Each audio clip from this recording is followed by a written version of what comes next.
श्रीमहागुरभ्यो नमः। हरिः ओम्। सदाशिवसमारम्भां शङ्कराचार्यमध्यमाम् अस्मदाचार्यपर्यन्तां वन्दे குருபரம்பராம். ஜெம் டிவி நண்பர்களுக்கு எனது வணக்கங்கள். இன்றைய நாள் அனைவருக்கும் இனிய நாளாக அமைய எல்லாம் வல்ல இறைவனை வேண்டி இன்றைய மதமும் நம்மதமே நிகழ்ச்சிக்கு செல்வோம். இன்னைக்கு விஷ்ணு மேல இருக்கிற ஒரு காயத்ரி மந்திரத்தை அர்த்தத்தோட பார்த்துட்டு நேற்றைய தினத்தின் நீதி கதையின் தொடர்ச்சியை காணலாம். ஓம் நிர்நஜாய வித்மஹே நிராபாஷாய தீமஹி தன்னோ விஷ்ணு பிரச்சோதயாத். இந்த மந்திரத்திற்குண்டான விளக்கம்.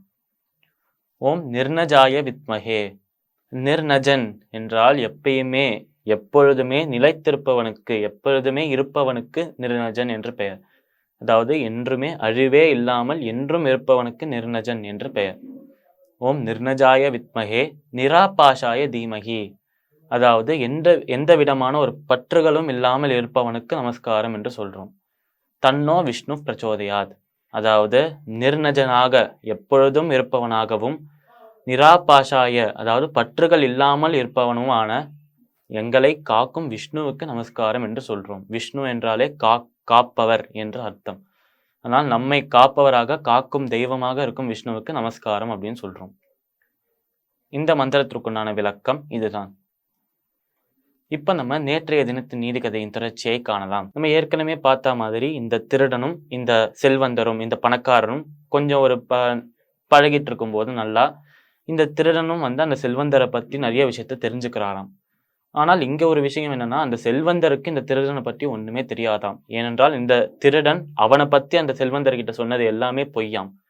அவனும் என்ன சொல்றான்னா, நான் இந்த ஊரை சேர்ந்தவன் தான், எனக்கு சின்ன வயசுலயே அப்பா அம்மா இறந்து போயிட்டான், நான் ஒரு அனாதை, அதனால் நான் எப்பொழுதுமே இந்த மாதிரி திருவிழாக்கு வரும் உங்களை மாதிரி நல்ல புண்ணியவான்களுக்கு உதவி செய்யறதையோ ஒரு சேவையா செஞ்சுட்டு இருக்கேன் என்று சொல்லுவானாம் இந்த திருடன்.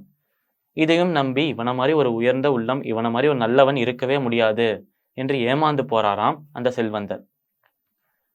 இப்போ இந்த நாள் இன்னைக்கு நம்ம பார்க்க போறது திருவிழா அன்று என்ன நடந்தது அப்படின்னு பார்க்கலாம்.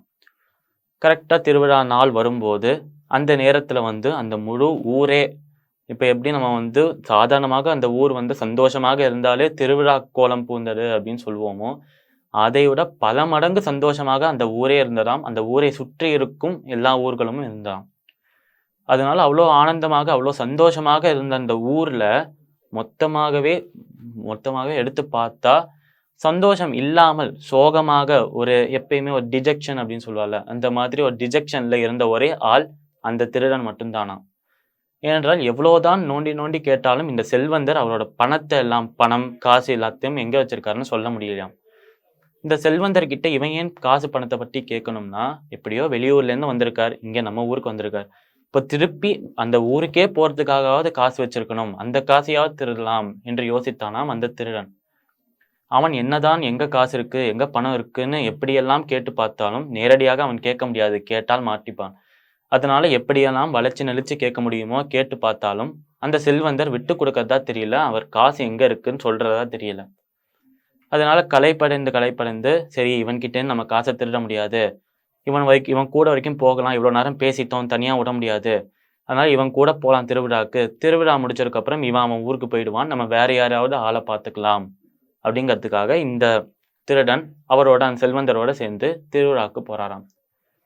அங்க போய் எல்லாரும் போலவும் அந்த ஊர் மக்கள் எல்லாரும் போலவும் சந்தோஷமாக அந்த திருவிழா கண்டு கழித்து அவரும் அந்த செல்வந்தரும் திருப்பி அது முடிஞ்சதுக்கப்புறம் திருவிழா முடிஞ்சதுக்கப்புறம் அந்த இரவு தங்குற அந்த இடத்துக்கு அந்த கெஸ்ட் ஹவுஸ்க்கு வரலாம். இந்த மாதிரி வரும்போது அந்த செல்வந்தர் தூங்கறதுக்கு முன்னாடி நீ கொஞ்சம் வெளியில போயிட்டு வாயேன் அப்படின்னு சொல்றான். சரி ஓகே நம்மளும் வெளியில போயிட்டு ஏதாவது ஸ்நாக்ஸ் வாங்கிட்டு வரலாம்னு சொல்லிட்டு அந்த திருடன் வெளியில போயிட்டு வரும்போது இந்த ரூமுக்குள்ள என்ட்ராகி பார்த்தா இந்த அறைக்குள்ள வரும்போது இந்த செல்வந்தர் ஏதோ அவன் தலகாணி கடியில பண்ற மாதிரியே இருக்கான். தலகாணி கடியிலேயே ஏதோ ஒன்று வைக்கிற மாதிரி இருக்கதோன்னு என்ன பண்ணிட்டு இருக்கேன்னு கேட்கிறானாம் இந்த திருடன். அதற்கு எதுவுமே பதில் சொல்லாமல் சிரிக்கிறாராம் இந்த செல்வந்தர். இல்ல நான் எதுவுமே பண்ணல, இப்ப தூங்கறதுக்கு நேரம் ஆயிடுத்து, தூங்கலாமா என்று கேட்கும்போது அந்த திருடனும் உள்ள வரான், தூங்குறான், இந்த செல்வந்தரும் தூங்குறாராம். அடுத்த நாள் காலையும் விடிய ஆரம்பிக்கிறதாம். அடுத்த நாள் காலையில விடியும் போது இன்னும் என்னால பொறுத்துக்க முடியாது. இதுதான் கடைசி நாள். இன்னைக்கு சாயந்தரம் அவன் கிளம்புறான்னு அந்த செல்வந்தர். இன்னைக்கு சாயந்தரம் அவன் கிளம்புறதுக்குள்ளயாவது நான் அவன்கிட்ட அந்த காசை எல்லாத்தையும் திருடணும் என்று ஒரு குறிக்கோளோட ஒரு லட்சியத்தோட தூங்குறாராம் அன்னைக்கு ராத்திரிக்கு அந்த திருடன். அடுத்த நாள் காலை விடியும் போது அதே ஒரு லட்சியம், அதே ஒரு ஆர்வத்தோடையே எழுந்துக்கிறாராம். ஆனால் அந்த ஆர்வம் அவருக்கு கை கொடுத்ததா? அவரால் அந்த காசை திருட முடிஞ்சதா? நாளை தினம் பார்க்கலாம். மீண்டும் நாளை சந்திப்போம். நன்றி, வணக்கம்.